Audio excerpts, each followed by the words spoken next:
ನಿಮ್ಮ ಉದಯ ಟಿವಿಯಲ್ಲಿ ರಾಜ್ಯೋತ್ಸವ ಋತುವಿನ ಸಂಭ್ರಮ. ಕನ್ನಡದ ಬಗ್ಗೆ, ಕನ್ನಡದ ಭಾಷೆ, ಕನ್ನಡದ ಹಿರಿಮೆ, ಅದರ ಬಗ್ಗೆ ಅಭಿಮಾನ ಜಾಸ್ತಿ ಇರಲೇಬೇಕು. ಒಂದೇ ಕರ್ನಾಟಕ ಶೀಘ್ರದಲ್ಲಿ. ನೀವಿಬ್ರು ನಿಜವಾಗ್ಲೂ ಪ್ರೀತಿ ಮಾಡಿದ್ದೇ ಆಗಿದ್ರೆ ನೀನು ಕನ್ಯೆಯಾಗೆ ಉಳಿಬೇಕಾಗಿತ್ತು. ಈ ರೀತಿ ಹೊಟ್ಟೆ ತುಂಬಿಸ್ಕೊಳ್ಳೋದಲ್ಲ.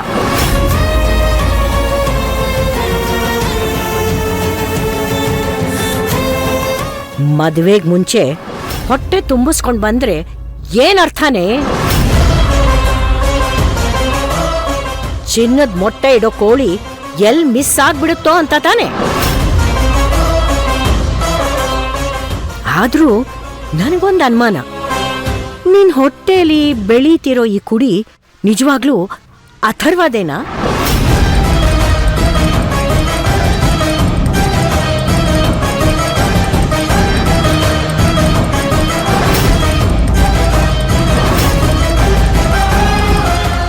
ಇದು ಅವಂದೇ ಮಗು ಅನ್ನೋದಕ್ಕೆ ಸಾಕ್ಷಿ ಇದೆಯಾ? ಈ ಕಣ್ಣೀರಿನ ನಾಟಕನ ನನ್ನ ಹತ್ರ ಇಟ್ಕೋಬೇಡ. ವಸುಂಧರಾ ಏನೋ ಮದ್ವೆಗೆ ಒಪ್ಕೊಂಡಿದ್ದಾಳೆ, ಅಥರ್ವನು ನಿನ್ ಕೈ ಬೊಂಬೆ ಆಗಿದ್ದಾನೆ ಅಂತ ಆಕಾಶ ಹತ್ ಕೂರ್ಬೇಡ. ನನ್ ಜೊತೆಲಿ ಈ ಮನೆಯಲ್ಲಿ ನೀ ಬದುಕೋದು ತುಂಬಾ ಕಷ್ಟ ಇದೆ. ನೀನ್ ನೋಡಿದ್ರೆ ಒಂದ್ ಒಳ್ಳೆ ಕುಟುಂಬದಿಂದ ಬಂದಿರೋ ಹೆಣ್ಣು ಅಂತ ಅನ್ಸಲ್ಲ. ಯಾಕಂದ್ರೆ ಯಾವುದೇ ಸಂಸ್ಕಾರ ಇರೋ ಹೆಣ್ಣು ಮದ್ವೆಗ್ ಮುಂಚೆ ಈ ತರ ಕೆಲಸ ಮಾಡಲ್ಲ. ಅಜ್ಜಿ, ನಿಮಗ್ ಕೈ ಮುಗಿತೀನಿ, ದಯವಿಟ್ಟು ಈ ರೀತಿ ಎಲ್ಲ ಮಾತಾಡ್ಬೇಡಿ ಅಜ್ಜಿ. ನನ್ನ ಹೋಟೆಲ್ ಬೆಳಿತಿರೋ ಮಗು ನಿಜವಾಗ್ಲೂ ಅಥರ್ವಂದೆ. ಏನೋ ಕೆಟ್ಟಗಳಿಗೆ ತಪ್ಪಾಡ್ಬಿಟ್ವಿ. ನೀನ್ ತಪ್ಪು ಮಾಡಿದ್ದು ನನ್ ಮೊಮ್ಮಗನ್ ಜೊತೆನೆ ಅನ್ನೋದಕ್ಕೆ ಏನ್ ಸಾಕ್ಷಿ ಇದೆ? ನನ್ ಮೊಮ್ಮಗ ಒಬ್ಬ ಅಮಾಯಕ. ನಿನ್ ಮೇಲಿರೋ ಅತಿಯಾದ ಪ್ರೀತಿಯಿಂದ ನೀನ್ ಏನ್ ಹೇಳಿದ್ರು ಅವನ್ ನಂಬಿಡ್ಬೋದು, ಆದ್ರೆ ನಾನ್ ನಂಬಲ್ಲ.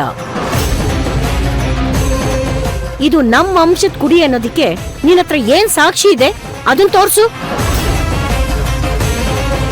ಆಗ ನಾನ್ ನಂಬ್ತೀನಿ. ಅಲ್ಲಿವರೆಗೂ ನನ್ ದೃಷ್ಟಿಲ್ ನೀನು ಛೇ.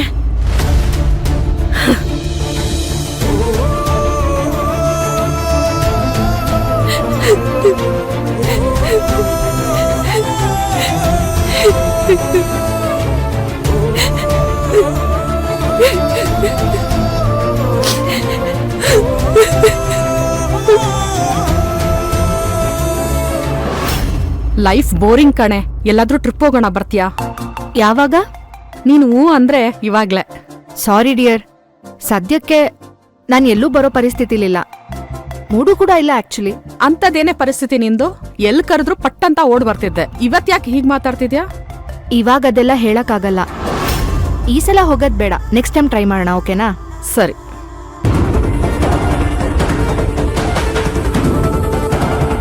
ಅಲ್ಲಿ ಕೂತ್ಕೊಳ್ಳೋಣ. ಹಾ ಬಾ. ಏ ಹಾಯ್, ನೀನೇನಿಲ್ಲಿ? ಬಟ್ಟೆ ತಗೊಳ್ಳೋಣ ಅಂತ ಬಂದಿದ್ದೆ. ಇನ್ನೇನು ರೆಸ್ಟೋರೆಂಟಿಗೆ ಯಾಕೋ ಬರ್ತಾರೆ? ಈ ತರ್ಲೆಗೇನ್ ಕಡಿಮೆ ಇಲ್ಲಲ್ಲ. ಇವ್ರ್ಯಾರು, ನಿನ್ ಫ್ರೆಂಡಾ? ಹಾ, ನನ್ friend Apeksha. Hi. Hello. Apeksha, ಇವನು ನನ್ನ ಕ್ಲಾಸ್ಮೇಟ್. ನೈಸ್. ನಮ್ ಜೊತೆನೆ ಜಾಯ್ನ್ ಆಗ್ಬೋದಲ್ಲ? ಇಟ್ಸ್ ಓಕೆ, ನನ್ನ ಫ್ರೆಂಡ್ ಬಂದಿದ್ದಾರೆ, ನಾನು ಅವ್ರ ಜೊತೆ ಹೋಗ್ತೀನಿ. ಪರವಾಗಿಲ್ಲ, ಅವ್ರನ್ನೂ ಕರೀರಿ. ರಾಕೇಶ್, ಬಾ ಜಾಯ್ನ್ ಆಗು ಇಲ್ಲೇ.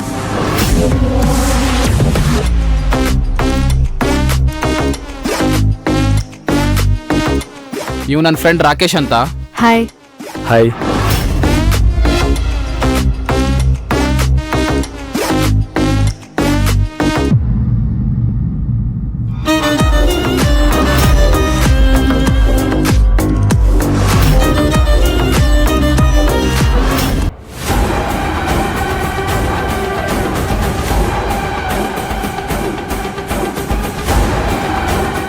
ಏನ್ ರಾಗಿಣಿ, ಏನಾಯ್ತು ನಿನ್ ಮದುವೆ ವಿಷಯ?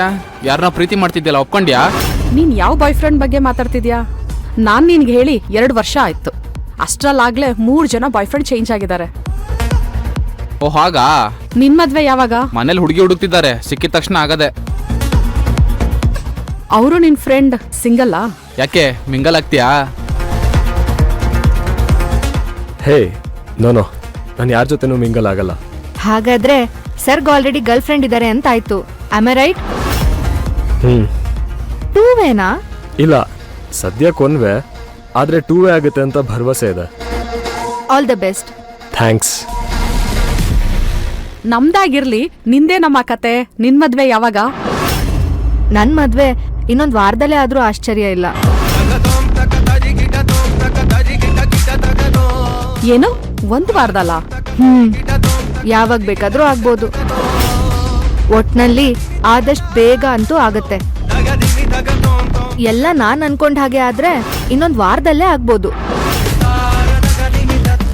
ಅಂದ್ಕೊಂಡಾಗೆ ಅಂದ್ರೆ? ನೆಕ್ಸ್ಟ್ ಟೈಮ್ ಸಿಕ್ದಾಗೆಲ್ಲ ಹೇಳ್ತೀನಿ ಬಿಡು. ಸಾಧ್ಯ ಆದ್ರೆ ನನ್ ಹಬ್ಬಿನೂ ಕರ್ಕೊಂಬಂದ್ ನಿನಗ್ ಪರಿಚಯ ಮಾಡಿಸ್ತೀನಿ. ಎಕ್ಸ್ಕ್ಯೂಸ್ ಮೀ, ಎಲ್ಲೋಗ್ತಿದ್ಯಾ? ಬಂದೆ. ಹಾ.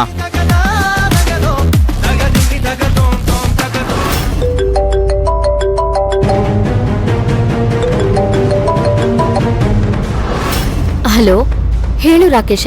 ಭೈರವಿ, ಆ ಅಪೇಕ್ಷಾ ಬಗ್ಗೆ ನನ್ಗಿದ್ದ ಅನುಮಾನಕ್ಕೆ ಇನ್ನೊಂದು ರೆಕ್ಕೆ ಸಿಕ್ಕಿದೆ.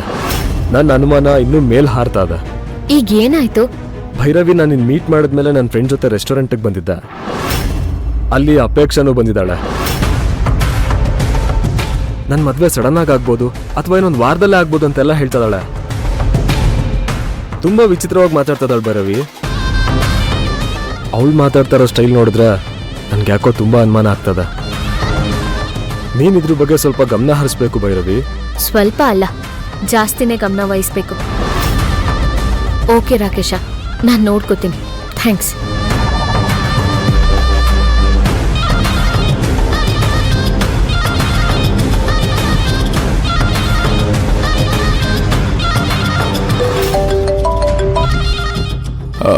ಹೇಳು ಭೈರವಿ. ಹಲೋ ಅಥರ್ವ, ನಿಮ್ಮ ಹತ್ರ ಸ್ವಲ್ಪ ಮಾತಾಡೋದಿದೆ. ರೆಸ್ಟೋರೆಂಟಿಗೆ ಬರ್ತೀರಾ? ಸಿಗಣ್ವಾ? ಏನ್ ವಿಷಯ? ಬನ್ನಿ, ಹೇಳ್ತೀನಿ. ಸರಿ. ಲೊಕೇಶನ್ ಕಳಿಸ್ತೀನಿ, ಬೇಗ ಬನ್ನಿ. ಸರಿ.